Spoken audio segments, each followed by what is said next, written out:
नमस्कार दोस्तों, स्वागत है आप सभी का हमारे इस अनमोल चैनल पर। इस संसार में कोई भी ऐसा प्राणी नहीं है जिससे मृत्यु का सामना न करना पड़े। जो इस संसार में आया है उसे एक निश्चित अवधि पूरी करने के बाद दुनिया से अवश्य जाना पड़ता है। मृत्यु को रोक नहीं सकते, परंतु अपने कर्मों से इसे संवार अवश्य सकते हैं। गरुड़ पुराण में भगवान विष्णु पक्षीराज गरुड़ को बताते हैं कि हे पक्षीराज, व्यक्ति अपने कर्मों से ही स्वर्ग या नरक में स्थान प्राप्त करता है। अब आपके मन में प्रश्न आ रहा होगा कि पुण्य जीवात्मा को कौन लेने आता है, और जैसा व्यवहार पापी जीवात्मा के साथ होता है क्या वैसा ही व्यवहार पुण्यात्मा के साथ भी होता है, और पुण्यात्मा व्यक्ति के प्राण किस प्रकार छोड़ते हैं। इन सभी प्रश्नों के उत्तर आप इस वीडियो में जानेंगे। अगर आप चैनल पर पहली बार आए हैं तो चैनल को सब्सक्राइब करें और वीडियो को अंत तक अवश्य देखें। अधिक समय न लेते हुए आरंभ करते हैं। अत्यंत भयंकर नरक और पापी जीवात्माओं की गति के बारे में जान लेने के बाद गरुड़ जी भगवान विष्णु से कहते हैं कि हे भगवान, आपके मुख से मैंने जो भी ज्ञान प्राप्त किया उससे मैं अति प्रसन्न हूँ। हे प्रभु, अब मैं पुण्य आत्माओं के बारे में जानना चाहता हूँ। जब उनकी मृत्यु होती है तो उनके साथ क्या होता है और किस प्रकार उन्हें यमलोक ले जाया जाता है। फिर शहर बोले कि हे कश्यप पुत्र गरुड़, अभी तक मैंने तुम्हें पापी जीव आत्माओं को मिलने वाले अत्यंत भयंकर नरकों और उनकी यातनाओं के बारे में बताया। अब मैं तुम्हें पुण्य आत्माओं और उन्हें प्राप्त होने वाले स्वर्ग के बारे में बता रहा हूँ। ध्यान से सुनो। जो मनुष्य अपने जीवन काल में अच्छा आचरण एवं अच्छे कर्म करते हैं, धर्मार्ग पर चलते हुए भक्ति पूर्वक अपना जीवन निर्वाह करते हैं तथा अपने मन वचन और कर्म से किसी भी प्राणी को दुखी नहीं करते, अपितु उनकी सहायता करके उन्हें प्रसन्न करते हैं, ऐसे मनुष्यों को पुण्यात्मा कहा जाता है।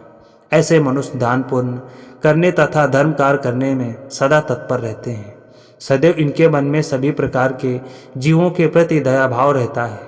भूखों को खाना खिलाना, प्यासे को पानी पिलाना, बावलियों तथा नदियों की रक्षा करना, बाग तथा उपवन लगवाना, साधु संतों की रक्षा करना, गरीब तथा असहाय की रक्षा करना, धर्म की रक्षा करना, धार्मिक कथाओं का प्रचार करना, बच्चों और स्त्रियों का सम्मान करना तथा गुरुओं की आज्ञा का पालन करना, मातृभूमि की रक्षा करना तथा गलत पथ पर चलने वाले मनुष्यों को सतमार्ग पर चलने के लिए प्रेरित करना इत्यादि पुण्य कार्य करते हैं और अपना संपूर्ण जीवन प्रसन्नता से व्यतीत करते हैं। हे गरुड़, जब इस प्रकार के मनुष्यों का जीवन पूरा होता है और उसकी मृत्यु का समय निकट आता है तो उसकी आत्मा अपने आप ही बाहर निकल आती है।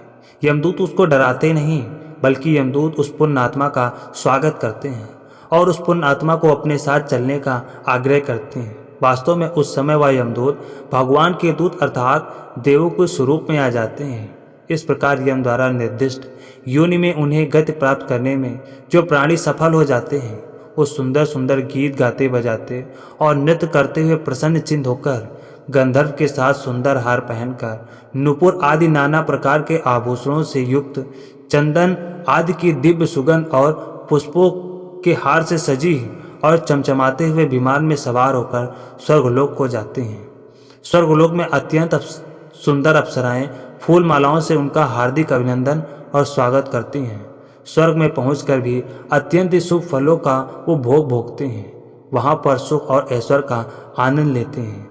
उनकी सेवा के लिए अनेकों देवदूत तथा अप्सराएं सदैव वहां पर रहती हैं।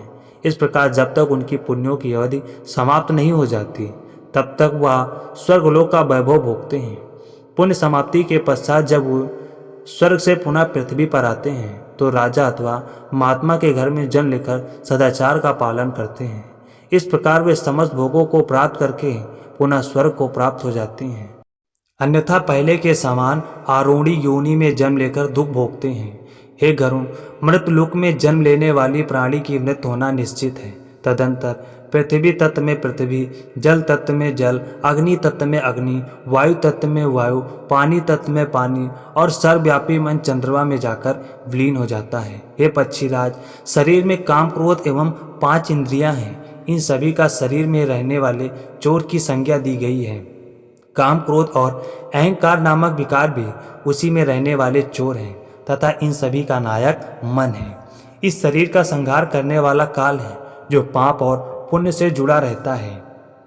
जिस प्रकार घर के जल जाने पर व्यक्ति अन्य घर की शरण ले लेता है, उसी प्रकार 5 इंद्रियों से युक्त जीव इंद्रियां आध्यात्म देवताओं के साथ शरीर का परित्याग कर नए शरीर में प्रविष्ट हो जाती हैं।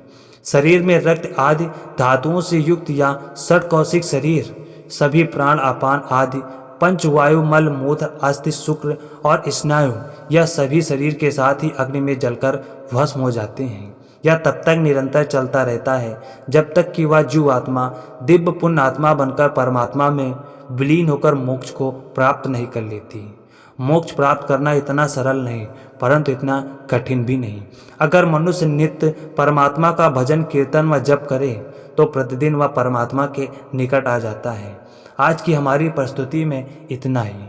अगर आपको यह वीडियो अच्छी लगी हो तो वीडियो को लाइक और कमेंट करें और चैनल को सब्सक्राइब अवश्य करें। मिलते हैं एक और ज्ञानवर्धक वीडियो के साथ, तब तक के लिए नमस्कार। जय श्री कृष्णा, जय श्री राधे, जय जय महादेव।